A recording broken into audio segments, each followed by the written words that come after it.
जब घड़ी का काटा करता है 4 बजे का इशारा तो खबरों से हाई हो जाता है पारा। क्योंकि 4 बजे हम चक्रव्यूह के साथ आपके सामने पेश होते हैं। नमस्कार, कैपिटल टीवी उत्तर प्रदेश में आपका स्वागत है और मैं आपके साथ प्रिया बिस्ट। आज चक्रव्यूह में बात होगी कांग्रेस और समाजवादी पार्टी में सीट शेयरिंग को लेकर बनी बात होगी मिल्कीपुर में उपचुनाव न होने की बड़ी वजह की, साथ ही बात बहराइच हिंसा की और आखिर में बात करेंगे विधायक अब्बास अंसारी की। तो चलिए शो शुरू करते हैं। यूपी उपचुनाव की तारीखों का ऐलान हो गया है। चुनाव आयोग ने जब से यूपी की 9 सीटों पर उपचुनाव की घोषणा की है, तब से ही यूपी में राजनीतिक गलियारों में हलचल तेज हो गई है। आपको बता दें कि वर्तमान में यूपी विधानसभा की 10 सीटें खाली हुई हैं, लेकिन मिल्कीपुर सीट पर उपचुनाव की घोषणा नहीं हुई। तो वहीं दूसरी ओर राजनीतिक दलों ने उपचुनाव की तैयारियां जोरों शोरों से शुरू कर दी है। राज्य में चुनाव की तारीख की घोषणा के साथ ही सभी राजनीतिक दल प्रचार प्रसार में जुटे हुए हैं। कई ने प्रत्याशियों की घोषणा कर दी है, जबकि कुछ इसकी तैयारी कर रहे हैं। विपक्षी दल समाजवादी पार्टी भी चुनाव में पूरी तैयारी से जुट गई है। वहीं अब खबर है कि कांग्रेस और समाजवादी पार्टी के बीच सीट बंटवारे को लेकर उलझी गुत्थी अखिलेश यादव और राहुल गांधी ने सुलझा ली है। पार्टी ने उपचुनाव के लिए गठबंधन का ऐलान किया है, जिसके तहत सपा 8 सीटों पर चुनाव लड़ेगी, तो कांग्रेस के हिस्से में 2 सीटें आई हैं। कांग्रेस खैर और गाजियाबाद पर चुनाव लड़ेगी, तो वहीं समाजवादी पार्टी ने अपने एक और प्रत्याशी के नाम की घोषणा कर दी है। पार्टी ने मुजफ्फरनगर की मीरापुर सीट पर सुंबल राणा को प्रत्याशी बनाया है। इस सीट को लेकर समाजवादी पार्टी अब तक 7 सीटों पर उम्मीदवारों के नाम का ऐलान कर चुकी है। समाजवादी पार्टी ने राज्य में होने वाले उपचुनाव के लिए 6 सीटों पर पहले ही अपने प्रत्याशियों का ऐलान कर दिया था। हरियाणा चुनाव के अगले दिन ही पार्टी ने अपनी लिस्ट जारी की थी। समाजवादी पार्टी ने अब तक फूलपुर, करहल, मिल्कीपुर, सीसामऊ, मझवा और कटहरी के लिए अपने उम्मीदवारों के नाम की घोषणा कर दी है। अब मीरापुर के लिए उम्मीदवार की घोषणा भी कर दी गई है। अब केवल 3 सीटों पर पार्टी के उम्मीदवार की घोषणा करना बाकी है। आपको बता दें कि चुनाव आयोग ने मिल्कीपुर सीट को छोड़कर 9 सीटों पर उपचुनाव 13 नवंबर को कराने का ऐलान किया है। वहीं नतीजे रिजल्ट महाराष्ट्र और झारखंड विधानसभा चुनाव के साथ 23 नवंबर को घोषित किए जाएंगे। ऐसे में चुनावी रिजल्ट में बीजेपी अपना कमल खिलाती है या फिर इंडिया गठबंधन की रणनीति रंग लाती है, ये देखना दिलचस्प होगा। खबरों में आगे बढ़ते हैं। यूपी की 10 विधानसभा सीटों पर उपचुनाव होने हैं, लेकिन चुनाव आयोग ने 9 सीटों पर ही मतदान की तारीख की घोषणा की है। मिल्कीपुर में उपचुनाव नहीं होंगे, इसे लेकर सूबे में पहले से ही सियासी घमासान मचा हुआ है। समाजवादी पार्टी लगातार बीजेपी पर आरोप लगा रही है, तो वहीं बीजेपी के पूर्व विधायक गोरखनाथ ने पूरे मामले की पोल खोलकर रख दी है।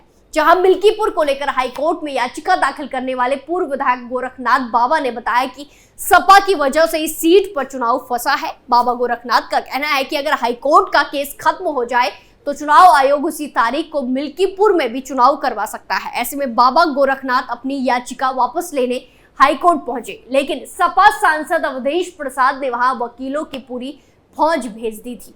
लगभग 1 दर्जन वकील उनके पक्ष में हाईकोर्ट पहुंचे और याचिका वापस नहीं लेने दी। वो चाहते हैं कि ये केस हाईकोर्ट में चलता रहे और मिल्कीपुर में चुनाव ना हो। बाबा गोरखनाथ के बयान से कयास लगाए जा रहे हैं कि मिल्कीपुर का चुनाव बीजेपी नहीं बल्कि सपा की वजह से रुका हुआ है। आपको बता दें कि यूपी में 2022 के विधानसभा चुनाव के दौरान सपा नेता अवधेश प्रसाद ने मिल्कीपुर से जीत दर्ज की थी। उन्होंने बीजेपी उम्मीदवार गोरखनाथ को शिकस्त दे दी थी। बाबा गोरखनाथ ने अवधेश प्रसाद की नोटरी को अवैध बताते हुए फिर हाईकोर्ट में याचिका दायर की। ये मामला कोर्ट में अभी भी चल रहा है। हालांकि 2024 के आम चुनाव में अवधेश प्रसाद फैजाबाद के सांसद बन गए और उन्होंने विधायक पद से इस्तीफा दे दिया। चुनाव आयोग का कहना है कि मिल्कीपुर का केस अभी भी इलाहाबाद हाईकोर्ट में पेंडिंग है, इसीलिए मिल्कीपुर में उपचुनाव नहीं कराए जा सकते हैं। लेकिन सपा ने बीजेपी पर निशाना साधते हुए कहा कि सत्तारूढ़ दल हार के डर से यहां चुनाव नहीं करवा रही। हालांकि पूरा सच कुछ और ही है। बाबा गोरखनाथ के बयान से इस मामले में नया ट्विस्ट देखने को मिल रहा है। खबरों में आगे बढ़ते हैं। बहराइच में बीते 13 अक्टूबर को जो हुआ वो दिल दहला देने वाला था। घटना के बाद से पुलिस एक के बाद एक एक्शन ले रही है, कार्रवाई कर रही है। वहीं बहराइच हिंसा मामले में गिरफ्तार 5 आरोपियों को कोर्ट में पेश किया गया, जहां कोर्ट ने आरोपियों को 14 दिन की पुलिस रिमांड में भेज दिया है। पुलिस ने 5 आरोपियों को सुरक्षा कारणों की वजह से अपर जिला जज पूनम पाठक के आवास पर ही पेश किया। इस दौरान आसपास कड़ी सुरक्षा व्यवस्था की गई। जिसके बाद कोर्ट ने आरोपियों को पुलिस रिमांड पर भेज दिया है। आपको बता दें कि सुरक्षा कारणों की वजह से गिरफ्तार आरोपियों मोहम्मद फहीम, मोहम्मद तालीम उर्फ सबलू, मोहम्मद सरफराज, अब्दुल हमीद और मोहम्मद अफजाल को अतिरिक्त जिला न्यायाधीश पूनम पाठक के आवास पर लाया गया था। पुलिस मुठभेड़ में घायल सरफराज और तालीम को भी अस्पताल से कोर्ट में पेश किया गया, वहां लाया गया। दोनों बीते गुरुवार को पुलिस मुठभेड़ में घायल हुए थे, उनके पैर में गोली लगी थी, जिसके बाद उन्हें जिला अस्पताल में भर्ती कराया गया था। दरअसल गुरुवार को पुलिस ने इस मामले में 5 आरोपियों को मुठभेड़ के बाद गिरफ्तार किया था। इनमें से 2 आरोपियों के पैर में गोली लगने से वो घायल हो गए थे। ये मुठभेड़ भारत नेपाल सीमावर्ती नानपारा कोतवाली क्षेत्र में सरयू मुख्य नहर के निकट हाडा बसेरी में हुई। पुलिस के मुताबिक आरोपी नेपाल भागने की फिराक में थे, जिसके बाद 5 को गिरफ्तार कर लिया गया। उनकी निशानदेही पर पुलिस हत्या में इस्तेमाल हथियारों की बरामदगी के लिए गई तो वहां हिंसा में इस्तेमाल की गई डबल बैरक बंदूक रखी थी और वहां एक अवैध असला भी रखा मिला।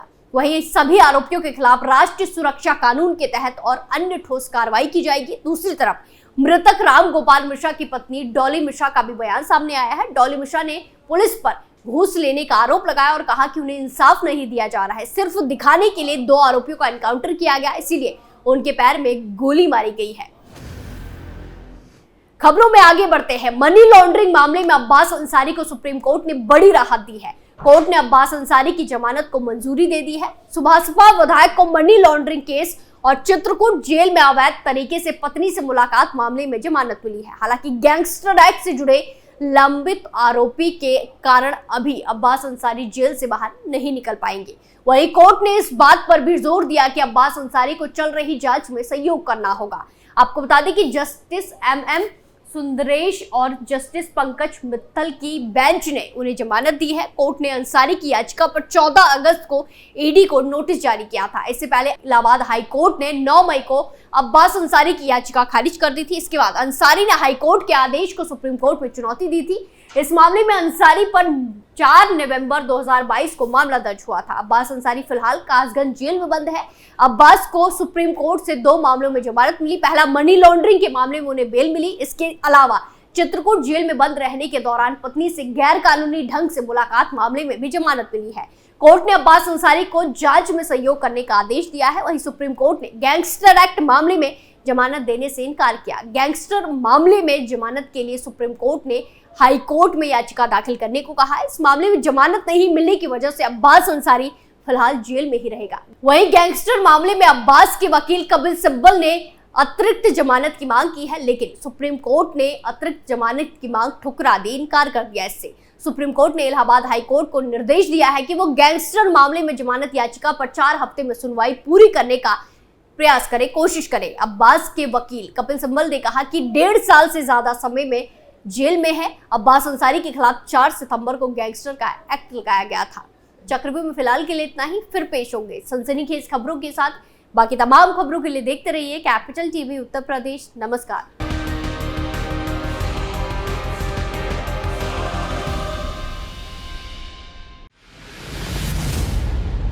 मैं राजनीति करता नहीं, पर राजनीति को बहुत गहरे तक समझता हूं। मैं लोगों के बीच रहता हूं, लोगों के मन को अच्छे से जानता हूं।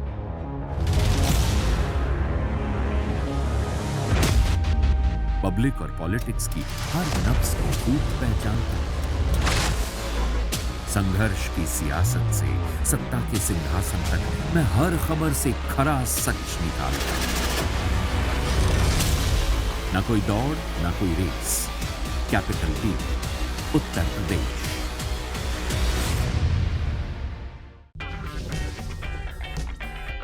अगर आपको हमारा वीडियो पसंद आया हो तो इसे लाइक करें, हमारे चैनल को सब्सक्राइब करें और हाँ, बेल आइकन दबाना ना भूलें ताकि आप तक हमारे वीडियो की नोटिफिकेशन पहुंचती रहे।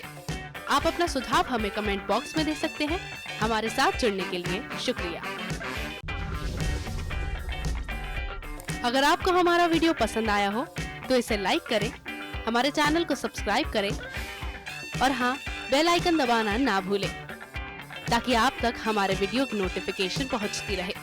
आप अपना सुझाव हमें कमेंट बॉक्स में दे सकते हैं। हमारे साथ जुड़ने के लिए शुक्रिया।